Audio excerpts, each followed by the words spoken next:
Hi, so I'm here with Cormac Boylan, who's got a YouTube channel, and we've forced him to come in here and have a tour. Yes, and I've been very inclined to be invited down by Phil here at IntroCar and John Tuffer as well. Yeah, so, well, the interesting thing about Cormac, and obviously if you've seen his YouTube channel, it's all pretty cool. He's somebody who's pretty unusual in our industry because he's young, and that's why I wanted him to come down here and just sort of see what goes on down behind the scenes here. And I'll tell you what, could you tell me a little bit about how you got into this? Because you were talking about it before, and it'd be quite good for people watching this to see how you got, where you came from before you were doing the videos. Because you were doing some media work, weren't you? Yeah, so this first started when I was in education. So academically, I struggled in school. But I started with the BBC when I was 14 on the BBC School News Report programme. Then from there, I progressed to What Car Autocar magazine, which is the major car magazine nationally, all around the world, based in Twickenham. And from that, it got me my first job onto community radio, voluntary, unpaid. I was there for 3 years. And then from there, I progressed to many more radio stations. At the age of 20, bought my first Rolls-Royce. And that got me... Pretty young. Pretty young. And this is what I'm trying to do, encourage a younger generation of enthusiasts like yourself, me. And so, I like the fact that he's calling me young. He's already got like... That's good, isn't it? So after I bought my first Rolls-Royce, I got the opportunity to write an article in Spirit and Speed magazine, which I'm sure you're all familiar with. Yeah. And this was at the time when I was on Nottingham Radio as well, which I'm still at. And then I went to college to do a level 2 and level 3 media course, which was the equivalent of 3 A levels, spread out over 3 A levels. So it wasn't media studies, it was the creative media, so the behind the scenes, the camera work, the filming, the writing the script. And then I bought my Bentley, then I bought the my second Rolls-Royce, and those articles got published in Spirit and Speed. And then it went into the Sun newspaper, and I was like, I can do well here. And then it went into the Express. I've had all my articles published over the newspapers. And then, I've just been doing it. And the YouTube channel, so that's Cormac on Cars, and it's people like yourself, the companies like yourself, and private individuals who will give me the cars to review. Cool. Yeah. Absolutely fantastic. Yeah, no, it's great. Well, I think what I've noticed, and Cormac kind of represents this, this is my opinion anyway, is that there is a younger generation looking at some of these old Rolls-Royce and Bentleys now, really looking at just what it's like to own one, whether it's possible, what you have to do, and I think that's kind of breaking the mould a little bit. And that's a lot of it with me is I don't drink and I don't smoke. I don't have a girlfriend, so I can keep that. That's impossible. You've got to have a girlfriend. You must have a girlfriend. No, I don't. Genuinely, I don't. I prefer the older women, but yeah. So I bought my first Rolls at 20. But if you're prepared to work hard, sometimes you got to. If you don't succeed at first, try again. And I did mine first at 20. So yeah. Well, good for you. Well, we'll give you the tour now, and we'll take you around and see how that goes. Yes, most definitely. I'd like that a lot. Thank you very much. Thanks, Cormac. No, thank you very much. So, Cormac, let's welcome to IntroCar. Thank you very much. Here's the main sales office, is where all the magic happens, of course. So this is where everyone rings in. Got a whole bank of people here doing lots of stuff. Busy working as well. Yeah. So I guess, would you like to see around? Yeah. We'll do a bit of a tour, and then we'll see we'll pick up anything we fancy. That'd be marvellous. Thank you very much. So basically what we do here is a lot of what we do is we buy in quite big volumes. What the advantage of that is that gets us a chance to get our pricing down, and also enables us to get into manufacturers who've got a bit more sort of heft in the marketplace. So down here, you'll see you'll see some of what that means. That basically means a lot of stock. Look, all these manifolds on here. Yeah, the exhaust, tons of stuff. I mean, we've got seals here. That's a Mark 6, an R-Type quarter-light seal. That's Bentley R-Type seal, is it? Yeah. I had one of them when I was in America on this recent trip. Yeah, fantastic car. You pull off in like 4th gear. Yeah. Such a torquey engine, yeah. No, they're a lovely car, very drivable. But the steering's a nightmare on the low speed. You really rest with it. Yeah, a lot of people get electric steering on those. So you can kind of see what we're doing here. We don't muck around with volumes, we don't muck around with investment. We put a lot of stuff in, a lot of money into it. Is it all in like numerical order as well? So so we've got everything's barcoded here, so everything moved around on handheld terminals through the workshop, through the warehouse, I should say.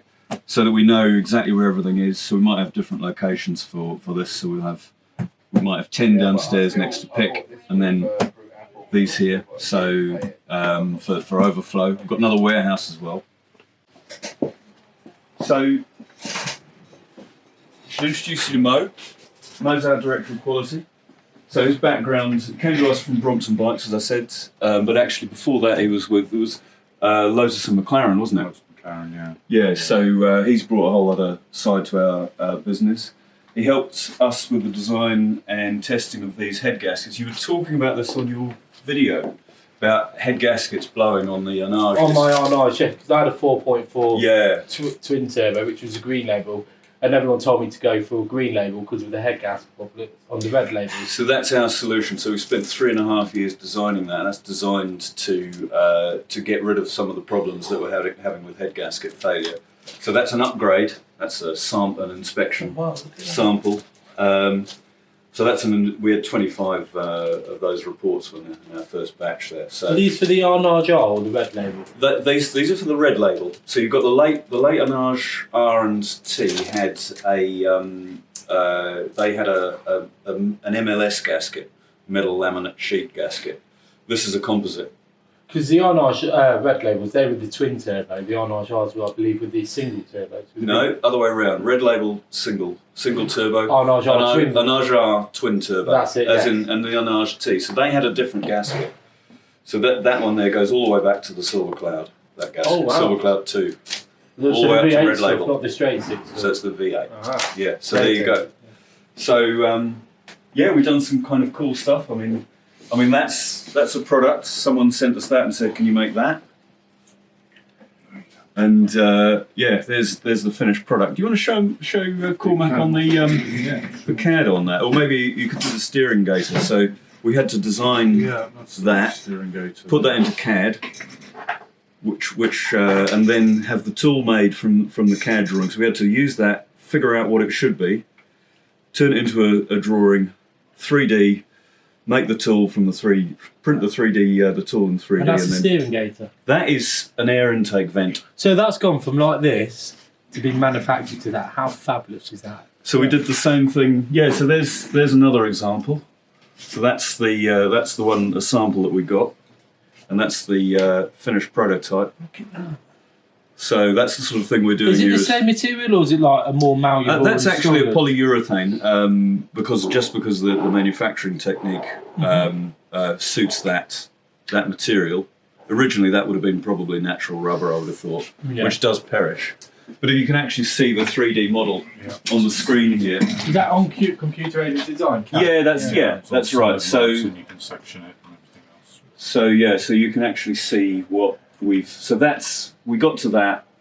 That gets sent away and turned into a tool, and then that tool gets used to mould the actual rubbers, and that's a brand new product. So there's the other one. Oh, fabulous! And we've got this at the moment that we're working on, which is this model. Yeah, and that's for the shadows. That's completely unavailable. That's a jacking point seal, and so we're just working on that now, and that'll go off to the tool makers. Oh, okay. But Mo's not only. He says he doesn't kind of get into design, but we're forcing him to. We're doing the design. So You've got no choice. Yeah, So he's it's a small business, so you've just got to do what you've got to do. But Mo's introduced a level of kind of rigour in the design, which has been obviously transformed a lot of what we do. Makes it a lot easier to get our products right because that's the thing that we really wanted. So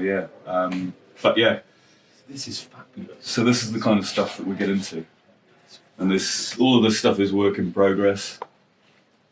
But that's the thing. I mean, that hasn't been available for probably 20 years. Okay. But every car's got them. They're like that. I can already tell that's much better quality than the original thing as well. Probably because of the materials that we're And that's a using now. polyurethane. That's a polyurethane. The original. I mean, to be fair, that is probably 50 or 60 years old. Is that off a shadow? That's off a Cloud 2 and 3. Cloud 2 and 3. So you've got your air intake duct. Yeah. And what happens is there's another duct here, and that joins the two, which is why they're a different size. So you've got so that duct is, and obviously, so as the air is coming in, the blower motor is on this side. Actually, it could be wrong. I think the blower motor is on this side. and so that's sucking in the air. But obviously, it's not going to suck the air properly if that's falling to bits. Yes. It will allow all the dirt in. Yeah, and all It messes it exactly. up, yeah. So there's a whole. So the integrity of that's important. That's an anti-fume seal. So when that's gone, you're going to get fumes from the engine bay into the cabin. So that's why you need that. That's around the steering column. Okay, yeah. So So They spheres there. yeah, that's something we're working on. They're gas springs for the Onage series. Oh yeah. So we're working on those. Work in progress.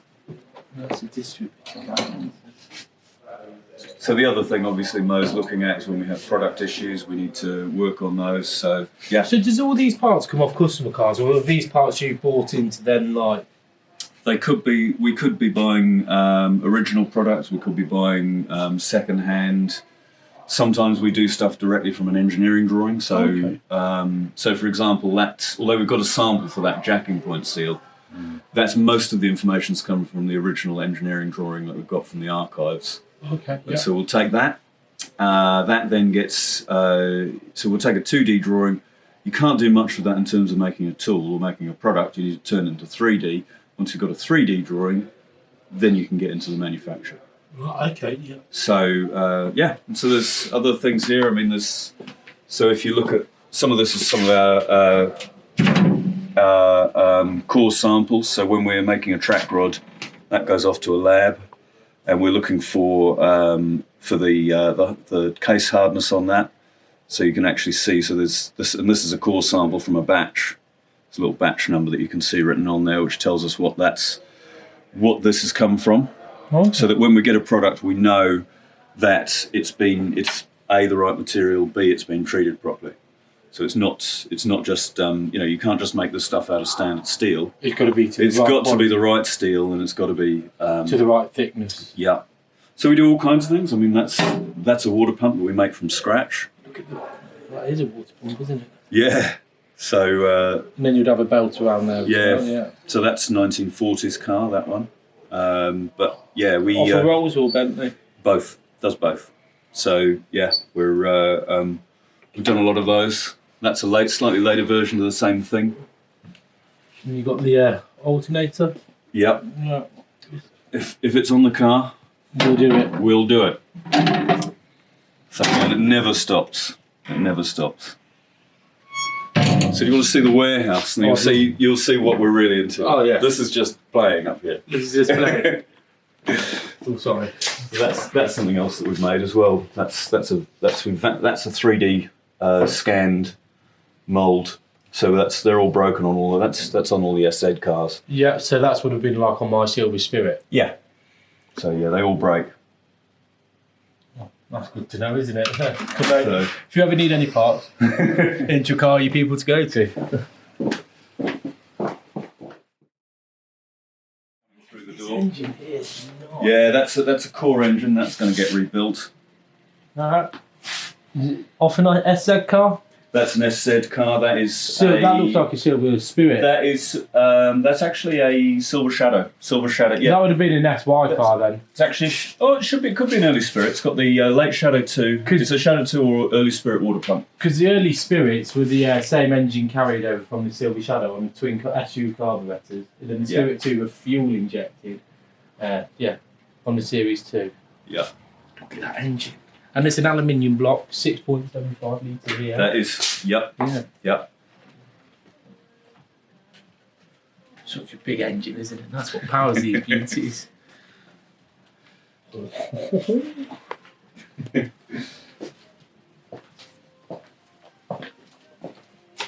So there you go. See how strong you are. Continental GT disc. That's why all the women love me, because I'm so strong. There you go. That's heavy, isn't it? And that's 19 kilos. the Continental GT first gen? Yeah, first gen. 2004, 2004. I can't remember when they used that. I think at least 2018. Yeah, to 2018 they were using those. So yeah, we do a lot of brake discs and rotors. It's such a big Big wheel. Well, apparently, it's basically the energy going through those when they break is the equivalent of the output of a small power station. Really? That's the amount of heat they have to and energy they have to dissipate. That's why they're so big. They're not carbon ceramics, are Those they? aren't the ceramics. No, there's not. Most of them just have the cast irons. Yeah, they can. Yeah, the later cars, the newer stuff gets the carbon ceramics. So all kinds of stuff. This is a new project we've just done. This took about. It's a roll bar. It's not. It's for the SZ car. It's the track rod. Oh, it's the track rod end, is it? Yeah. So it's the full track rod actually, the complete unit. We've made. Well, we haven't got all the stock here, but we had to make 1,000 of these at a time. So these are for your spirits. Spirits, yep. Or your equivalent and Bentleys, all the way up to 1998. So it'd be the late Brooklyn stuff then. Late Brooklands, but also early spirits used these. But this is a full, there's a whole lot of work in this. The actual inspection sheet on this is about 39 pages. 39 pages? Just the inspection sheet on these. So there's but that's, and you have to buy them in proper volumes or you don't get them. You have to buy in bulk. Yep. There's a, that's a ball joint for an anage. So make those. Is this for any Arnage or? That is for all of them, yeah. So green label, Arnage are? Yep, they're all the same. So that's the kind of thing that we're looking at getting into. We get into a lot. The attention to detail in that ball joint there. Look at that. Well, everything, every aspect of that is quality controlled. Every aspect. And that's just been designed on CAD, and then it. Well, we didn't even need to use CAD with that. We could actually use traditional drawings, engineering drawings on that, because that's not such a that's a relatively nice kind of symmetrical part. You've got your, you're basically looking at pressings and the ball pin itself, which is a machined part, and then the housing, and then just the rubber gaiter. Those are relatively simple processes. The challenge with that is mainly it's mainly volumes. I mean, you don't get to do this in 50 or 100 at a time.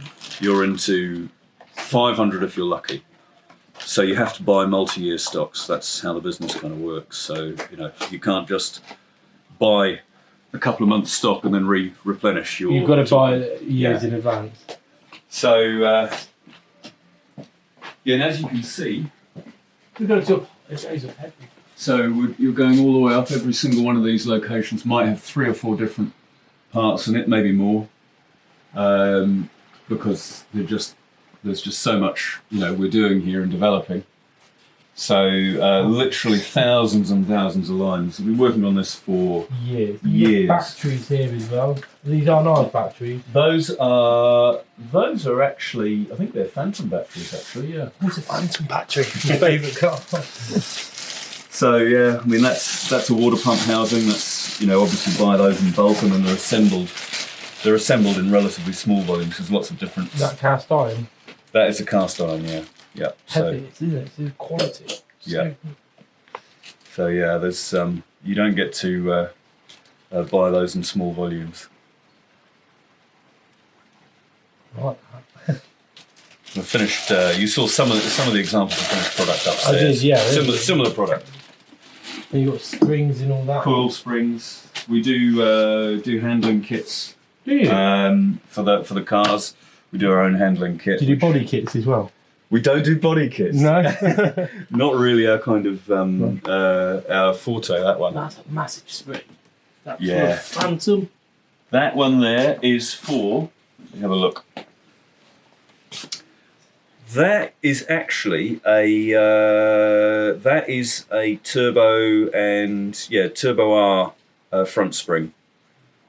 So you've got Huge, aren't they? Yeah, they're big. You don't realise They're how big. big the springs are on these cars. And they weren't worried about weight at that time. No.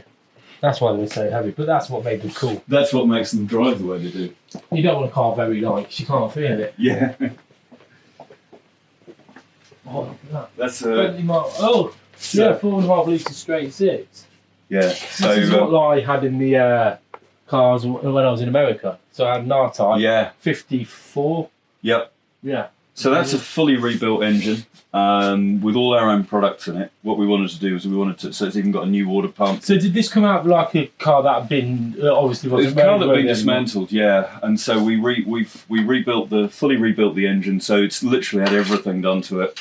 The whole works using our own product. It's even got a brand new complete clutch on it because we do an upgraded clutch on those. Still the 4-speed gearbox. It uses the 4-speed manual, or some of them did have automatics, but most of them are because mine was on a column shift. Yeah, it would have been. Yeah, so.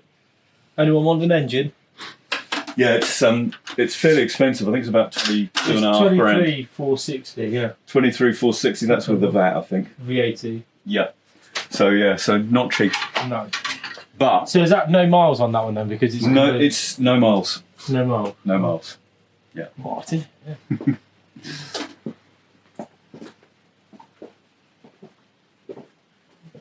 So basically, the way the warehouse is blocked is that where we started, you're looking at slow moving parts, and as we're getting closer to goods out, you're getting the fast moving stuff. So obviously the pickers are all moving, in this area most of the time.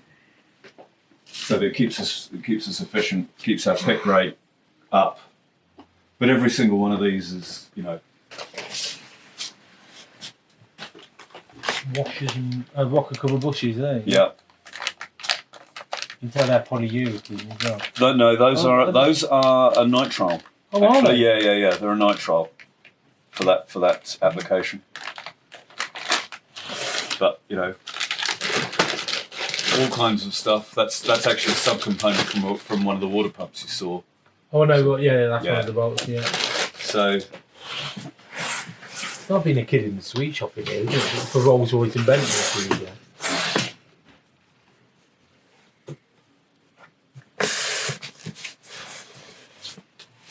we do things like full decoke sets. Are they the gas struts like on the bonnet? That's right. Those are. I think they are bonnet struts. Actually, those ones. Yes. Looking at the part number, I think that's right.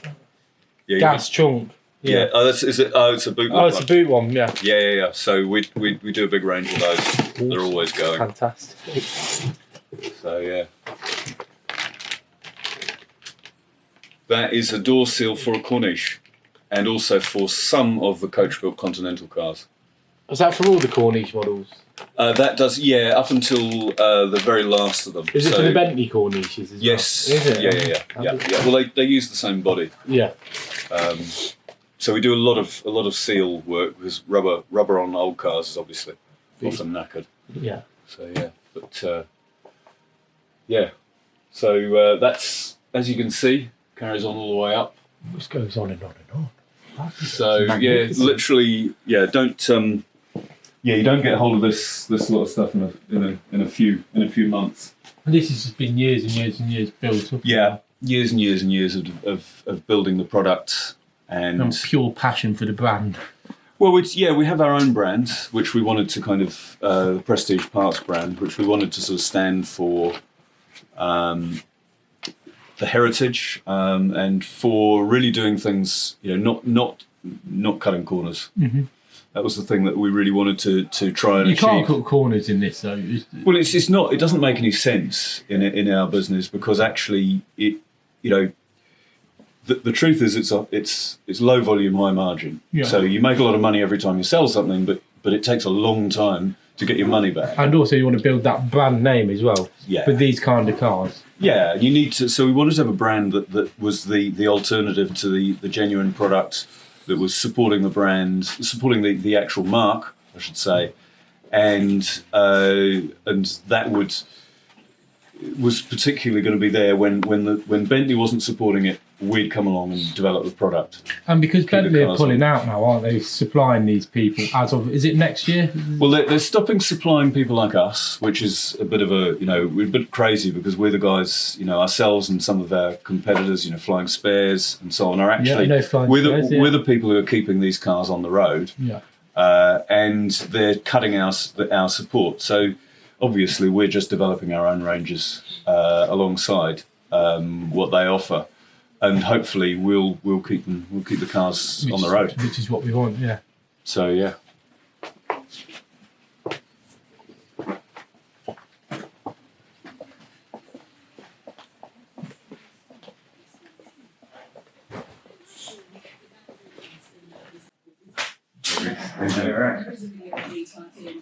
So that's it. That's the we never stop. There's literally hundreds of projects in development now. Some of them will take weeks. Some of them will take months. And some of them will take years. Yeah, that's how it is. But there's always every week there's something coming off the assembly line. So, there you go. It's fun. It's not boring. No, it's always good fun, isn't it? When you're passionate about the cars and the brands and all that, like you have, and it's fantastic to see that as well. Yeah. Well, anyway, there you go. No, thank you very much.